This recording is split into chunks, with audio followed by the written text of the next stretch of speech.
Well, thanks everybody. I think it's a little different today for the RA. It's the first time that I can remember, and probably Vian will know better, that we've had two AGMs in the same year, calendar year. So I attended my first one in March, I think, and now the second one in December because we were so late last year. It's also technologically different in that we are linked into Johannesburg as we were last year. I'm going to conduct the process from here, and Natalie will do the presentation afterwards.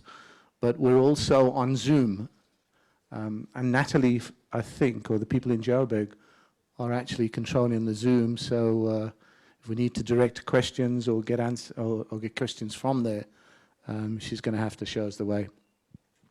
But let's get this over with. I don't know. Here we go. The attendance that's on his way. We have so far 20 present and 29 apologies. For those who don't know me, my name is Brian Riley. I'm a reluctant chairman of the RA. After the chairman and the CEO resigned earlier in the calendar year, I went acting and then became full chairman during the year. And so as such, I'm then chairing this meeting of the RA's AGM. The meeting is going to be split into two parts. The first will deal with the formalities of the AGM, and thereafter Natalie is going to make about a 20-minute presentation. I've seen it. It's quite an interesting one. It tells you what we've been up to over the year, what we see the future for the RA like. And I think one of the interesting things is the development or possible development of Rykiesfontein. And there are some pictures and some background to that. And if we can get that going and up and running, then clearly we open up a whole new market for the horse racing industry in Gauteng. So I have a number of procedural matters that I need to run through, so please bear with me. The proceedings at the annual general meeting are prescribed in the current Racing Association Memorandum of Incorporation. I'd like to welcome, I assume at Johannesburg, Kevin Engelbrecht, who is in attendance representing our audit firm, PKF Octagon, and Sinette Morgan, representing Levitt Curson, the company's secretarial firm to the RA. Sinette is present via Zoom, as well as a number of members who specifically requested to attend that way. I'd also like to take the opportunity of welcoming John Evans, the business rescue practitioner. He did chat to me beforehand in the car. He was on his way to Johannesburg and has ended up being on Zoom. But he says, interesting enough, if any of you have any questions for the business rescue practitioner, he will at the end take those questions. So pretty open. I've worked with John before, and he's done a good job, even though it might not seem that way to many racing people as business rescue practitioner at Phumelela.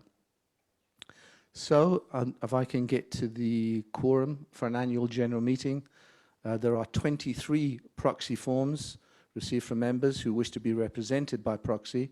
The directors accepted 23 proxy forms. Apologies from 29 members have been recorded. The number of members in good standing on the register is 1162. I'm further advised that 43 members are present at this meeting, in person or by proxy. This represents 3.7% of members entitled to present and vote at the meeting. In terms of 15.3 of the Memorandum of Incorporation, 20 members present in person or by proxy constitutes a quorum. I accordingly declare this meeting duly constituted. And every year we think back to some people that we've lost in this business and industry, and I'd just like us to have a moment of silence after I mention the bereavements of RA members for the year.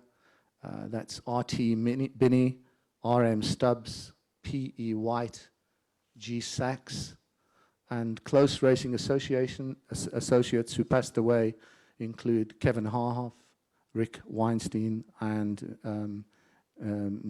Media Rahali. So if we can just have a minute's silence or a couple of seconds silence while we remember those that have passed away.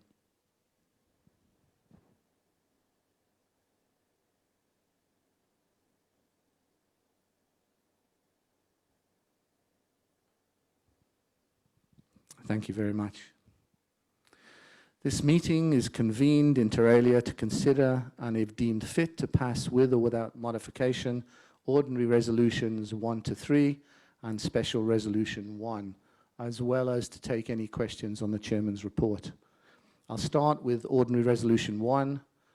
It proposes confirming the minutes of the 21st annual general meeting held on Monday the 10th of February 2020 as a true record of the meeting. I'd like to invite members to make themselves heard on the proposal to pass that resolution.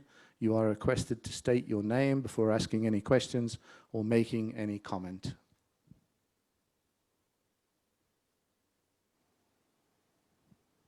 Are we absolutely certain Johannesburg is listening?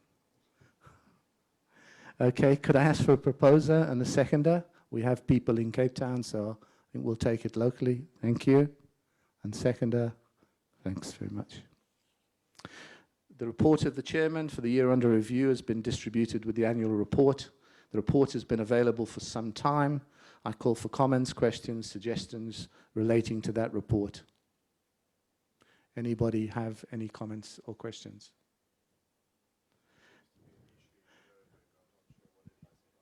Yeah. Well, if we're really lucky, we'll get through this without Johannesburg being involved.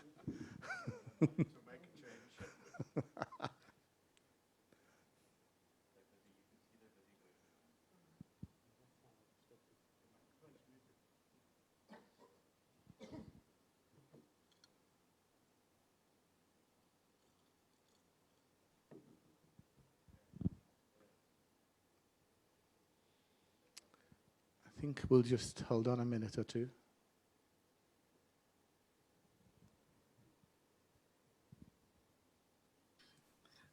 Hi, Brian. If you don't mind, can you please get the proposer and seconder to state their name so that we can keep it for the minutes? Thank you.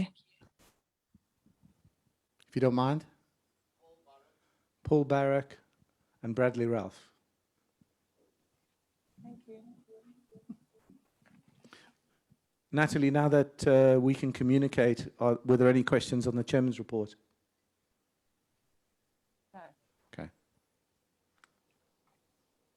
So if I can then move to ordinary resolution 2, and that's to consider the audited financial statements, annual financial statements for the financial year ended 31st of July 2020, including the report of the directors and the report of the auditors thereon. The audited annual financial statements is included in the annual report. I would now like to invite other members to make themselves heard on the proposal to pass that resolution, and please keep your comments brief if possible. No, don't worry about that. That's, yeah, if you've got long comments, we're very comfortable with that. So whatever questions you have, we will take them.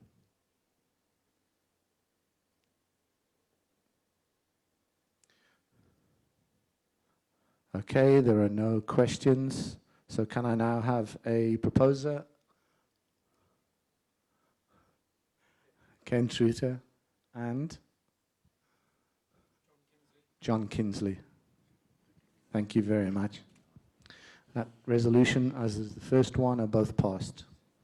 Ordinary Resolution 3 proposes authorizing the directors to fix the auditor's remuneration for the past year and to appoint the auditors for the coming year.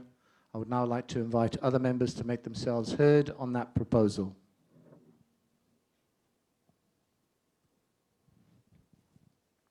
Nothing this side, nothing that side. Okay, could I have a proposer and a seconder, please? Could we have someone in Johannesburg? Natalie? There's 3. Okay. Judith Smith and Sandy Marks.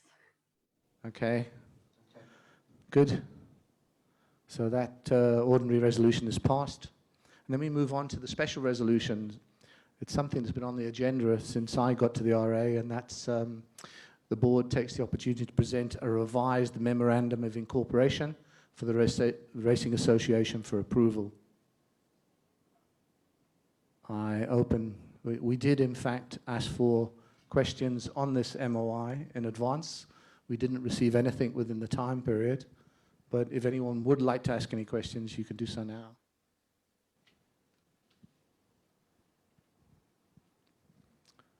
Okay, nobody this side, nobody in Johannesburg. So can I have a proposer from Johannesburg, and we'll take a second from Cape Town. Chanel Marks. And from Cape Town? Jan Mantel. Okay, so that, in fact, that calls for a show of hands, apparently. Is that correct? Natalie? Do you want a show of hands, or do you want to... A show of hands for all those in favor of.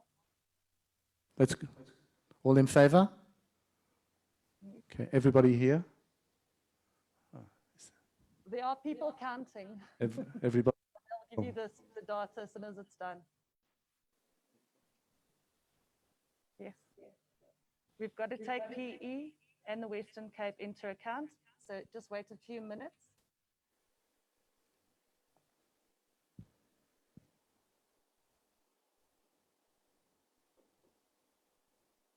Have you got her?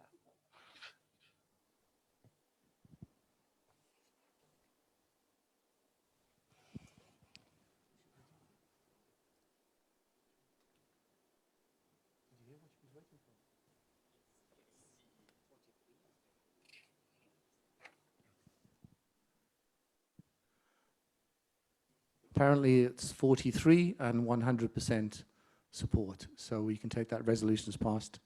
And I'd like to apologize because we do have the Eastern Cape on the line as well.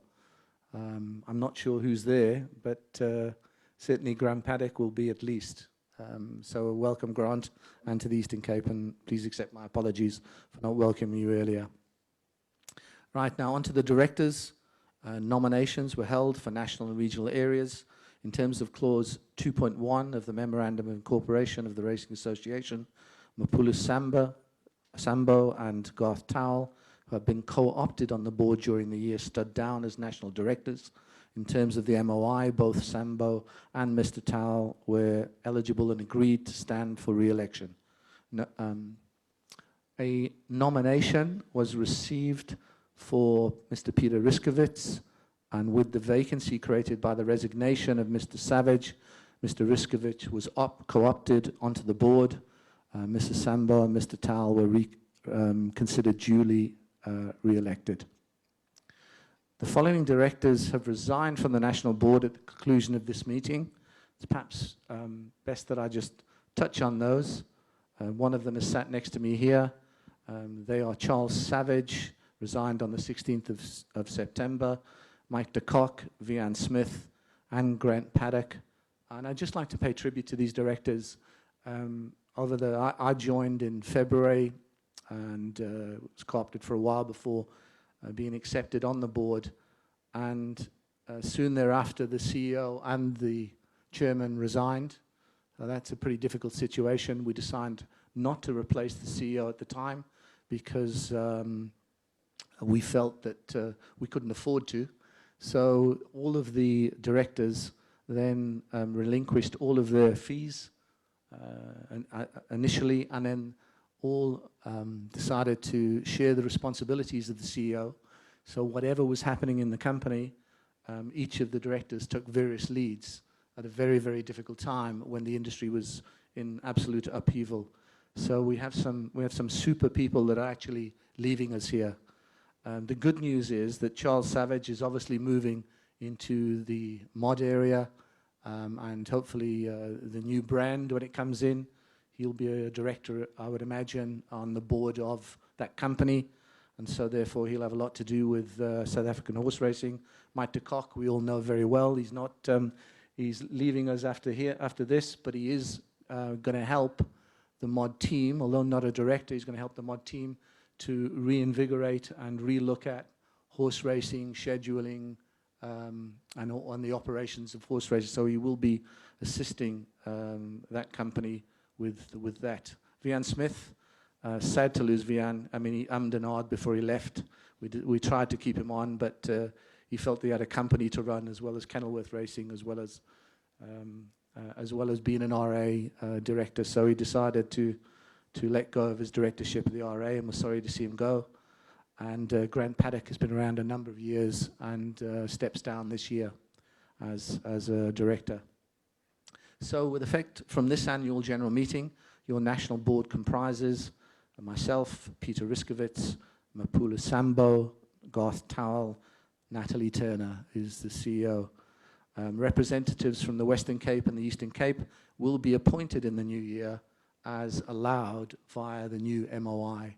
So those chapters, which I'm sure had their place previously, we believe that is not necessary and should all be represented at board level, and that was one of the reasons we changed the MOI. We also modernized it because there is new legislation came in since we put the original one together.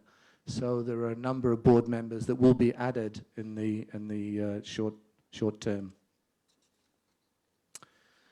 Okay, so the East Cape chapter, I'd like to take this opportunity to thank Grant, who represented that region on the local chapter as well as the national board as chairman of the Eastern Cape chapter. Nominations were received from Mr. A. Pujia and Mr. G. Kotson. The Western Cape chapter, the following committee members represented the Western Cape chapter of the Pastia: Vian, Craig Kieswetter, Philip Tabera, Philip Sarenbroek, and Kevin Somerville, and I'd like to take the opportunity to thank them for the efforts they've put in. Under general business, members were requested to provide in writing to the RA no later than Monday, the 30th of November 2020, any item not on the agenda which the members wished to discuss, and no items were submitted. Achievements during the year, I think there are plenty, and Natalie, I'm going to leave those to you. But I'd like to make particular mention. Natalie was appointed to the board and has been a breath of fresh air to the RA. It's great to have a female on there. They actually get stuff done and they're pretty organized and they do what they say they're going to do. So Natalie and her team have done really well since she took over. So I'd like to thank them and wish them well in the future. Communication between all stakeholders in the industry has also improved this year. And we discuss lots with all of the associations on a regular basis. It used to be weekly during the troubled times, and it's now every month or in need beyond that to just discuss where each of the operators are, where the various associations are, and we try to address whatever problems we have together. So that's worked well, and I hope it continues. And just in closing, I'll take this opportunity on behalf of management and directors to thank our members who have joined us today. We can assure you that our doors are always open. Your directors are elected by the membership. It's an important point. We're here at your bequest, and we will we'll get off if you tell us to, or we will continue if you tell us to. So we're completely in your hands, and I don't think RA members understand that you are in control of this board, and if you don't like what you see, then please get involved, change it, give your suggestions, or if you think it's really bad, start something that takes them off the board. So, as I say, we are here at your bequest. And there being no further agenda items, I'd just like to declare the formal business of the AGM closed. And now I'm going to, Natalie, it's your turn. I'm going to hand over to you. And probably for the more interesting part of the AGM, we look forward to your presentation. Thank you, Brian. Please excuse me for remaining seated this evening. I think it's better for the virtual attendees. Good evening, ladies and gentlemen. For those of you who don't know me, I'm going to take this mask off so I can speak more clearly. For those of you who don't know me, my name is Natalie Turner, and I'm the recently appointed CEO of the Racing Association. I'd like to welcome you all here tonight, whether it's in person, by proxy, or virtually. And I'd like to present to you a presentation of the year in review, as well as some future objectives of the Racing Association going forward. In February this year, our board unveiled a new mission statement to members. Little did we know that within a few weeks, the world as we know it was about to change. That mission statement, to protect and advance the interests of all owners while ensuring an excellent racehorse ownership experience, and playing a leading role in the inevitable restructure, transformation, and recapitalization of the horse racing industry. In spite of the challenges over the course of the following months, I believe the board have taken meaningful steps on the path to realizing this mission. In March 2020, COVID-19 was declared a global pandemic. I think we should be moving the slides. Sorry about that. In March 2020, COVID-19 was declared a global pandemic. What followed was a national lockdown and the suspension of racing in South Africa for over 2 months. In May, Phumelela Gaming and Leisure, the racing operator in the Northern and Eastern Cape, as well as Gauteng, went into business rescue. The impact of these two events on the industry was immense, both from an operational point of view as well as financially. The effects were felt right through the value chain of racing, and the RA cut all expenses and contributions by up to 40%, with no fees having been paid to directors or committee members. Further to this, the RA, in response to these events on the industry, provided the following support measures. COVID assistance was provided directly to grooms in the amounts of about 72,000 Rand. This included groceries and transport in all training facilities in all of our jurisdictions. A COVID task committee was established on the onset of lockdown, and the RA supplied funds to the value of 150,000 Rand. This went towards PPE, thermometers, sanitizers, nursing staff, and various other COVID requirements across all race courses and training centers. A relief grant to all owners in our jurisdictions of 1,000 Rand per horse was paid for the month of May and also for the month of June to owners in the Northern Cape. The total amount of 4.1 million provided much needed assistance towards horse welfare, as well as securing necessary jobs in the industry. Sadly, racing did not recommence in the Northern Cape, and this resulted in the closure of Flamingo Park Racecourse. Included in the relocation assistance offered to owners and trainers was funds towards horse welfare, stable rental assistance, and horse transport costs. The South African Equine and Health Protocols, or SAHEP, received a contribution of about 1 million Rand during the course of the year. An EU audit was set for April 2020, and unfortunately, due to the lockdown, this could not go ahead as planned. The RA continues to support SAHEP, and we believe the export of our horses internationally, as well as their inter-provincial movement, is vital to the success of the industry. Lastly, and probably most importantly, in April this year, Phumelela advised the RA that they were only able to pay 40% of the original stakes commitment for the year. The RA then proceeded to provide a subsidy of 20% on Eastern Cape and Western Cape stakes, as well as for stakes in Gauteng. This was done in order to bring the stakes level payable to a more acceptable level of 60% of the original commitment. For the year ended 31 July 2020, the total amount was 5.2 million Rand. We have continued with similar support subsequent to year end and up to including the 30th of November 2020. The board, as well as the staff of the Racing Association, have been working diligently at the following initiatives, and I'm pleased to report on their progress. The formation of the following committees, which include the Social Ethics and Transformation Committee, with Garth Towell as our chair, the Finance, Audit and Risk Committee, with Peter Riskowitz as our chair, and the Sales, Marketing and Racing Operations Committee, with Brian Riley at the chair. All three of these committees work closely with the board and other stakeholders in the industry to achieve their respective goals and objectives. Changes to the RA Memorandum of Incorporation. More details will follow on my next slide with regards to this. We've strived towards providing improved transparency and communication with all members and stakeholders in the industry. This is evident by our monthly newsletters and encouragement of members to engage with the RA board. We also provide regular updates on our website, and the performance contract of the CEO is now available on our website for review and comment. The RA has set aside 3.5 million Rand for the reinvestment of Western Cape racing. This includes the appointment of a marketing and event specialist and his team, as well as the renovation and revamp of the RA facilities at Kenilworth Racecourse. We are confident in the overall improvement in the ownership experience in the Western Cape, and the benefits have already begun to materialize.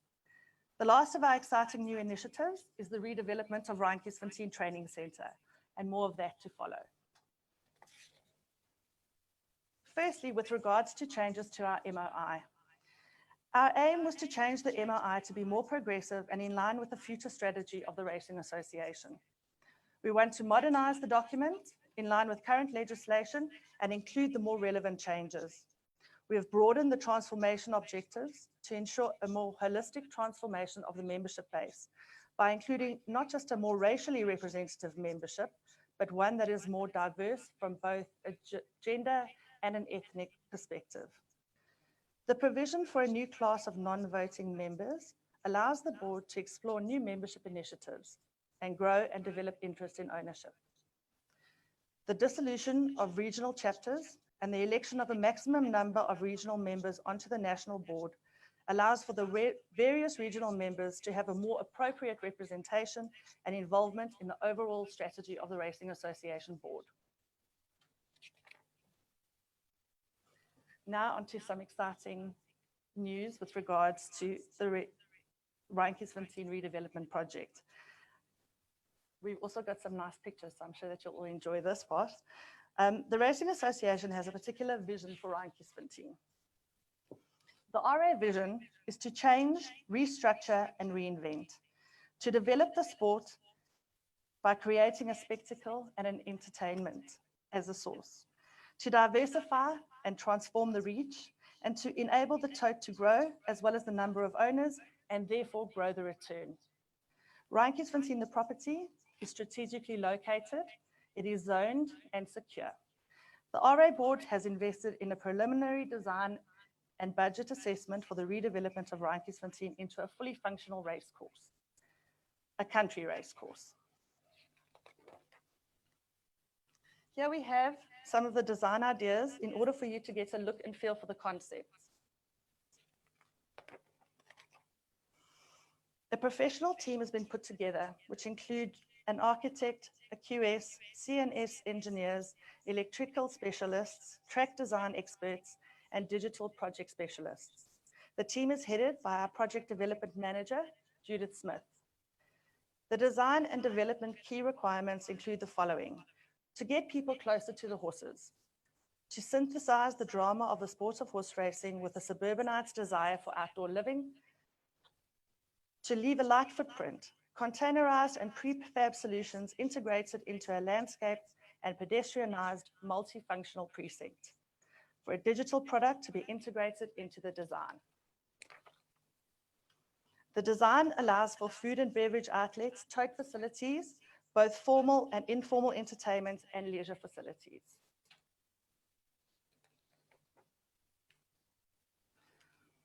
The provisional race court budget, including the building costs, track upgrades, development costs, and professional fees, is approximately 87 million rand. The timelines, on the assumption that the existing team continues to work on the project, is approximately 9 months. And this includes the track widening and grass establishment, the importation and installation of the running rails and starting stalls, general construction, fit out, and commissioning. The RA does not consider itself to be in the business of property ownership.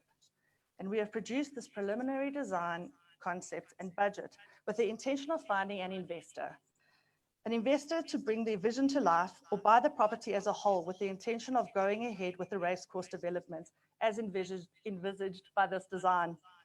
The sale of the property will be conditional and also must be in line with the long-term objective, the protection of horse racing. Here we've got a final aerial view of the design. It shows the racetrack, the parade ring, and race day saddling areas.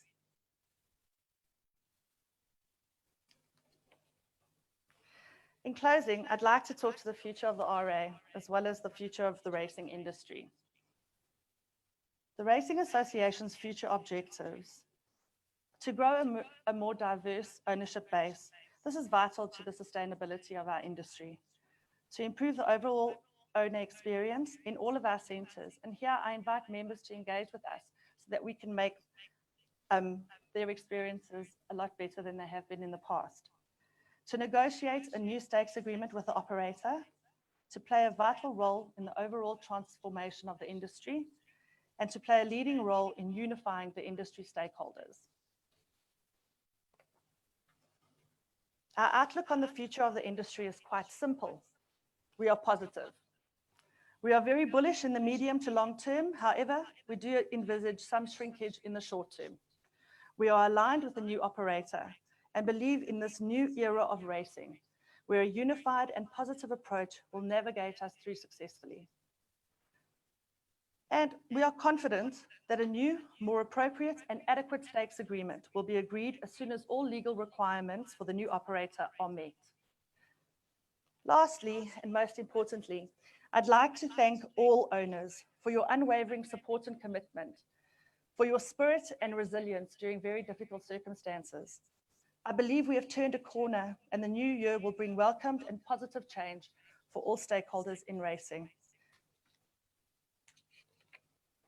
Thank you for your time, and to all the members in each centre who have joined us today, either in person or by proxy or virtually. I appeal to you to continue to stay safe, observe all COVID protocols, and I look forward to engaging with you in the future. I'd like to open if there are any questions that you'd like to put to the board before we close for some dinner and some cocktails, where I hope that you'll engage with the board further and interact with regards to your racing experience and your views on the sport. Any questions?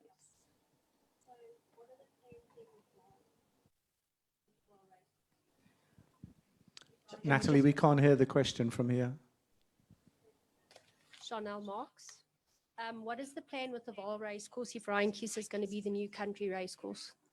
As the RA, we are not the owners of the Vaal Racecourse. So Mod would be taking over, well, the new racing operator would be taking over the ownership of the Vaal. So I'm not sure that I can answer that question.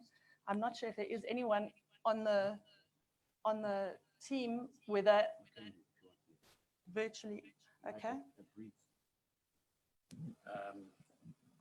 Yeah, as far as the Vaal goes, it was acquired as one of the assets. Right now, obviously, with it being quite a fluid situation, there isn't a final decision. I know there's been talk about selling it, but there's also, strong recommendation in keeping it and re-looking at racing's business model in turning it into a pre-training center and also housing still some of the smaller trainers. But as it's, it is quite a fluid situation. The decision may be to sell it, but right now there has been no decision firmly taken on the sale or not sale of it.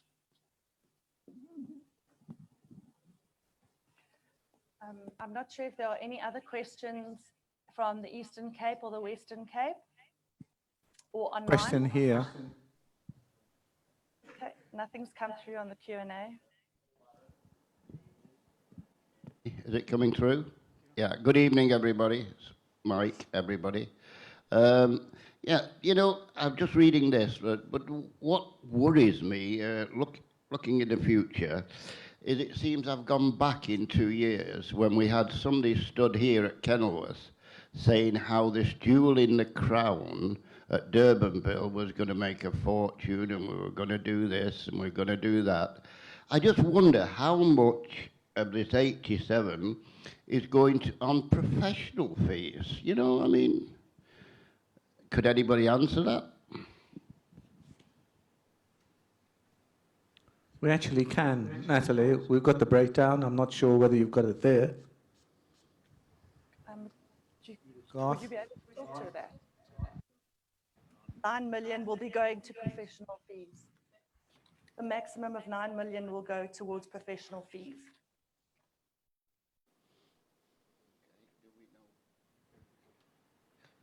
Will the professionals be named in the thing, or is it going to be a secret? I don't know.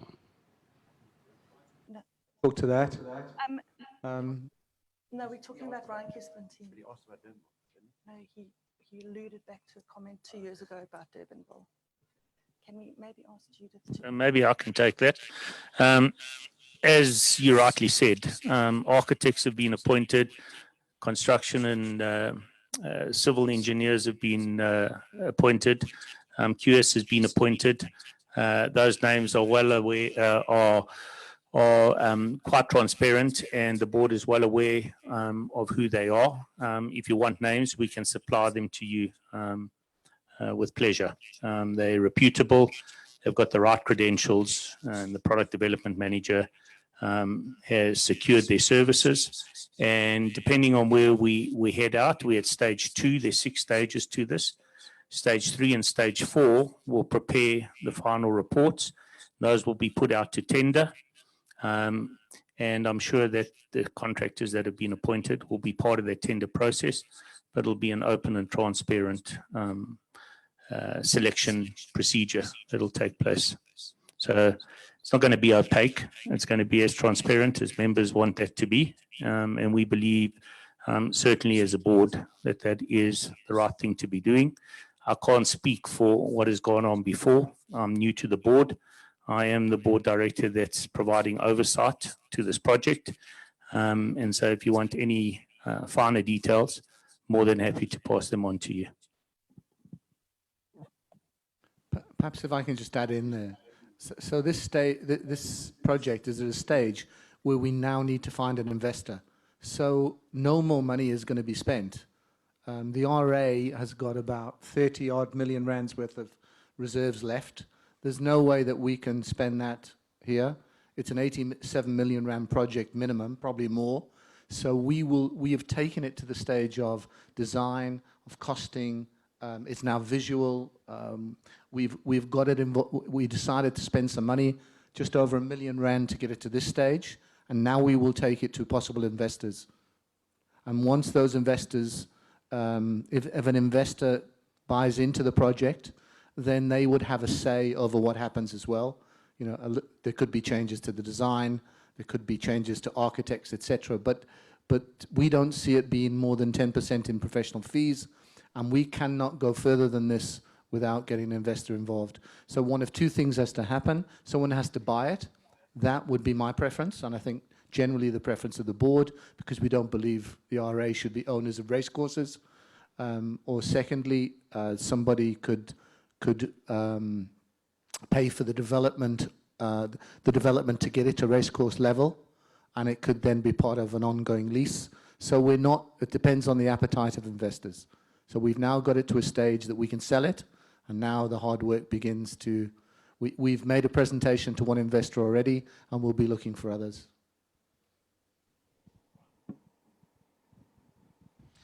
John Kinsley, and just on the point that Brian has raised, for the point of clarity, the presentation actually said the RA does consider itself to be in the business of property ownership. I'm happy to hear that the CEO indicated that the RA does not consider itself to be in the business of property ownership, and maybe if this presentation is annexed to the minutes, we should just get that clear, because I think that's a very important point. Agree, John. We will get it changed, and you know, we are transparent these days, so we will be sending that presentation out to RA members and to press, and they can do with it what they wish. But thanks for picking up. We would have had a lot of property developers getting hold of us, I'm sure.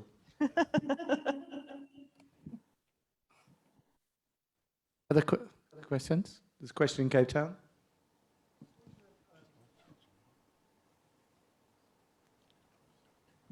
Philip Sarema. Just want to know, on that development, what are you actually selling to your investor? Is it the property around the racecourse, or is it property development rights, or what are they actually selling? Obviously, you're going to develop a racecourse, but what's the investment opportunity? Thanks. Okay, I'm going to hand this over to Garth, but just so that you know that it would remain a training centre, a racing centre. That would be a condition of the sale. So we would be looking to sell it to people in the industry that would have an interest in horse racing. But Garth, do you want to talk to that? Yeah, we're not being specific about what we expect from an investor. It's more about touting the investor and understanding from them what would make sense for them. I think you alluded to it, Brian. Is it a purchase of the entire property?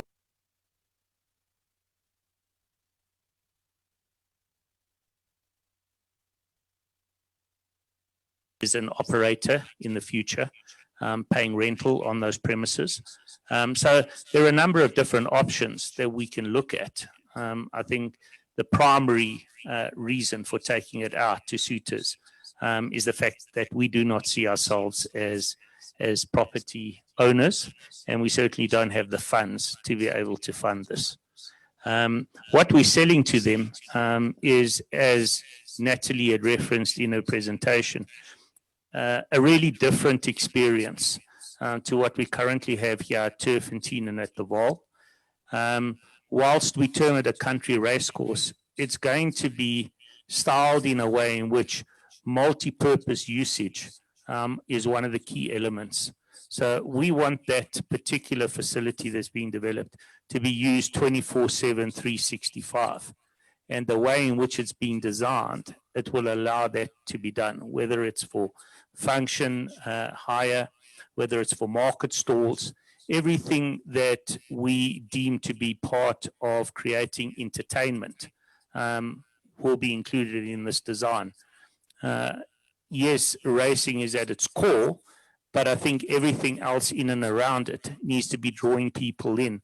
The fact that it is located in the heart of Gauteng, in a rapidly developing and very diverse neighborhood with highly, I suppose, appraised industrial land, as well as Gauteng train stops that are within 100 meters of the particular facility. These are all attractive options for investors when looking at the property and also looking at the annuity income to be derived from that property.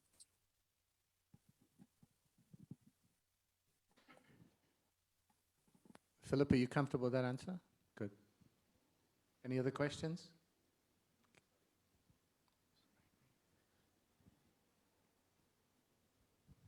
Mr. Chairman, I just want to put my NHRA hat on and just record my thanks to the NHRA for the work they did in getting racing back on. As an owner and being privy to some of the arrangements behind the scene, there was a hell of a lot of work that took place, and I think a person like Mr. V. Moodley did a superb job in getting us back to the race course. Because we were really staring down the barrel.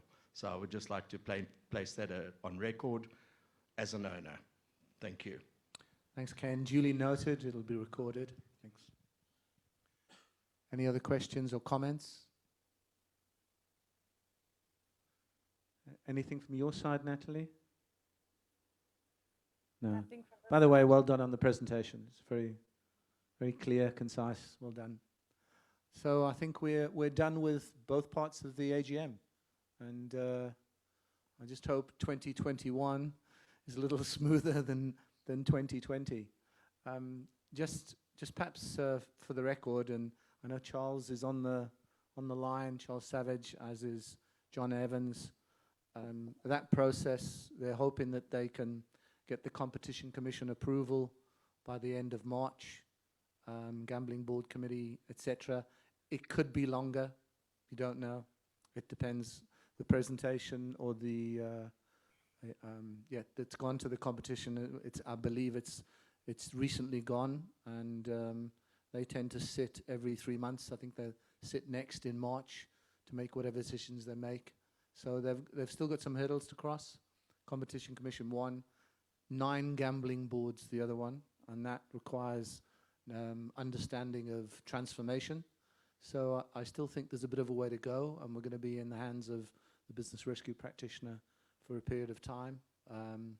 But I know that there's a lot of work being done behind the scenes by the mod team in preparing racing for the future in terms of the IP that it creates, and along with the new products and better tote, etc.